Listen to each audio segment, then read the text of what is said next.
We kick things off with Bears medical tent. That's fitting. Chicago Bears Now mailbag. I'm Harrison Graham. He asks, or she, with Micah Parsons out, does Saturday become more of a Caleb Williams passing game? It's a good question because a couple ways to neutralize a dominant pass rusher is, well, just run the ball, which the Bears are good at. And two, quicker passing game, boots away from him, stuff like that. I did think on Sunday against the Browns, Caleb was actually more of the engine for the majority of that game. Now, as the game went on, DeAndre Swift had some nice runs. O-line got some push. We saw in the first matchup against Green Bay, the O-line struggled to get that push in the run game until the second half. I think if you can get Caleb going early in this game, like they were able to accomplish against the Browns, that'll be a good thing because it should open up the whole offense. You don't have to scheme around Micah Parsons. Obviously, you have to account for a player like Rashawn Gary. He's certainly capable, but it's not the same deal. So, yeah, I could see a scenario where the passing game is actually the more impactful part of the offense this week. But at the same time, you want to remain balanced. The Bears are a team that has a lot of success running the football, but I do think there's a world where that ends up being the case, where you hit some explosives in the passing game, which opens everything up. Should the Bears be run or pass first on Saturday? Type R for run, P for pass. Another factor here, Rome Odunze probably not playing. We'll see on Luther Burden. So if you're a little thin at receiver, you're playing heavier personnel, that could lean into just running the football more also. All right, Tom with the question, do the Bears win out? I mean, from as someone who is a betting person, I'll say, you would lean no because you're playing three playoff caliber teams. Now, at least one of these teams almost certainly is not making the playoffs, including if you're including the Bears in this discussion, Bears, Packers, 49ers, Lions. Lions, the team on the outside looking in. You'd probably bet against 3-0, but I also think it's very possible. I do like the Bears' chances in this rematch against the Packers. Timing is everything. Micah's out. They've played two physical games against in a row, one against you and another one against Denver. You're getting them at home on a short week. I do like the Bears' chances. And even though you have to fly across to the Bay, the Niners play on Monday night this week in Indianapolis, so they'll also have to fly across country back. The Bears play on Saturday night, so that's a 2-day advantage in similar flight time travel situation. So I think that actually favors the Bears a decent amount, even though it's a road game. And then Detroit at home, you're hoping for the worst elements possible. The worse the weather is, the better that favors the Bears in that game against Detroit. So could they win out? Absolutely. If you go 2-1, especially if one of the wins is against Green Bay, you win the NFC North. So hopefully Chicago can do that. DC Viper with Rome's foot injury. Do you play it safe if you are the Bears and sit him till the playoffs?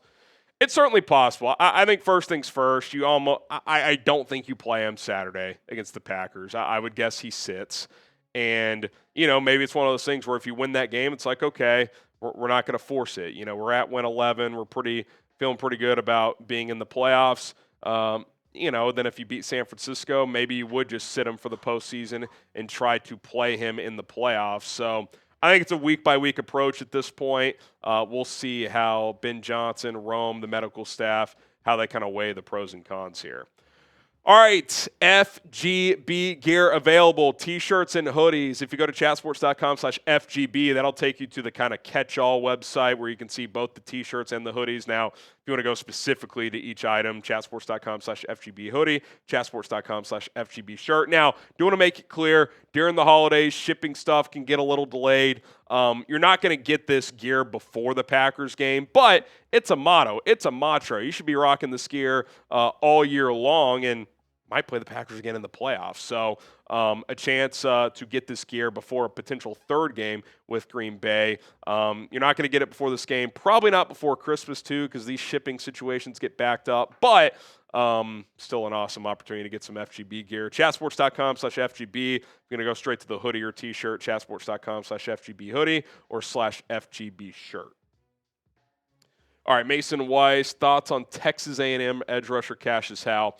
Yeah, I didn't touch on it too much last week, and Field Yates' mock draft for ESPN. He had the Bears drafting him. He's a fun player, speed rusher. I think his profile early on in his career is probably as like a, NASCAR high-end speed edge rusher, but someone who may not be an every down player just yet, especially in a 4-3 scheme. I think he probably fits a 3-4 better. Now, if I'm the Bears, when I'm picking, if I haven't made a trade for a big-time pass rusher, if there's a good pass rusher available, I'm making it work in my scheme because the Bears have just got to get more production off the edge. So I wouldn't mind the pick, especially if it's in the 20s, if the Bears are picking there.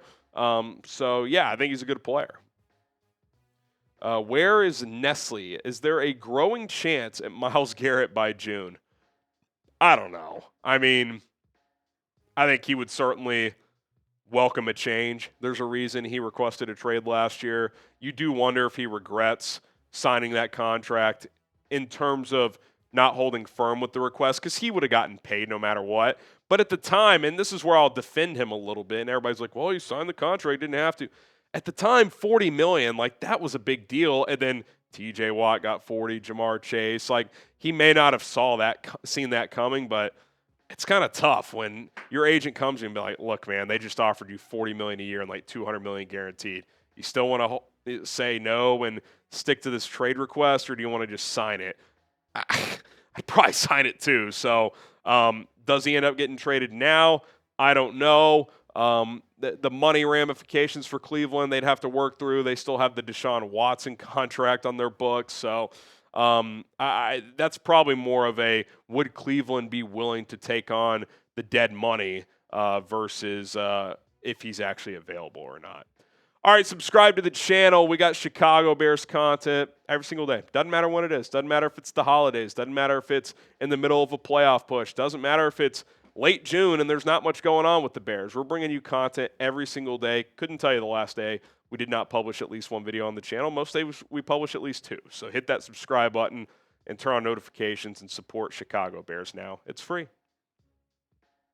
All right, Bear down, D7R. Do you see the Bears cutting Santos, and are you concerned that he could cost us a game in the playoffs? I hate to say it, but he could pull a Cody Parkey. I hope not, though. Let's be fair to Cairo. He is a much steadier kicker than Cody Parkey. That was not a great miss yesterday, or on Sunday, obviously. I also saw Brandon Aubrey miss a couple kicks. Now, that's easier pill to swallow when he's banging in 60-yarders. But, look, I think for the most part, it's just kind of like it is what it is this year. You hope he makes the kicks that he's in range for. For the most part in his Bears tenure, he's done that. This year, he has missed a couple that he is usually made.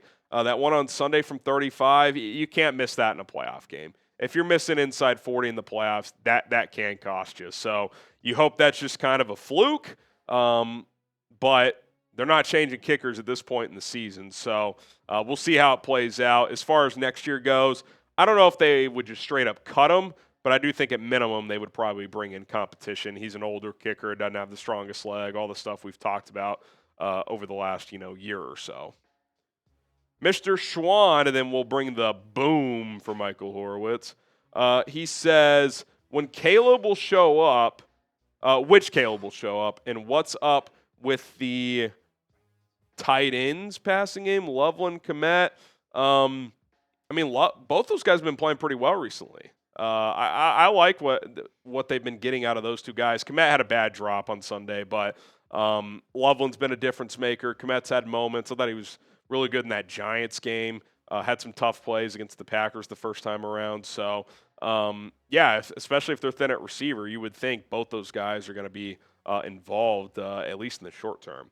All right, predict the score. Bears, Packers, the rematch. Green Bay won the first one, 28-21. What's going to happen the second time around, especially without Micah Parsons? Let us know in the comment section below. All right, we got to bring the boom for Michael Horowitz. Boom, boom. He says, but would you really want someone that's almost at the twilight of their career? I think this is for Myles Garrett for that amount of money. Obviously going to have to eat with the contract, yada, yada. You'll be lucky to get 2 or 3 years healthy out of him. He literally has muscle spasms between plays. Well, the guy's about to break the sack record. So, look, there's always a risk of trading for a guy who's, 30 or so. especially with how much you'd have to give up. Look, I'd have to see what the trade value is. If you took him on just for a cap hit standpoint, next year, any team that would trade for Myles Garrett would take on. Oh, he's got such a weird structure. I actually don't know what it would be. His cap hit for the Browns is $24 million. It would actually be tougher on the Browns to trade him the way they structured that deal. So, look, I hear you, Michael. You'd be on the hook for a lot of money moving forward. It would come down to this. If you think you're a Myles Garrett away from winning a Super Bowl, don't you have to take that chance if he's available? Like, you could play it safe forever, or you can take a swing. So I'd be open to it if the value was right. You'd have to figure out the money part of it. I understand, but you can always figure those things out. But I don't see a guy who's entering the twilight of his career. Sure, he's a little bit older, but like he's having his best year ever. So I think at minimum you'd feel good about having 2 to 3 high-level years left.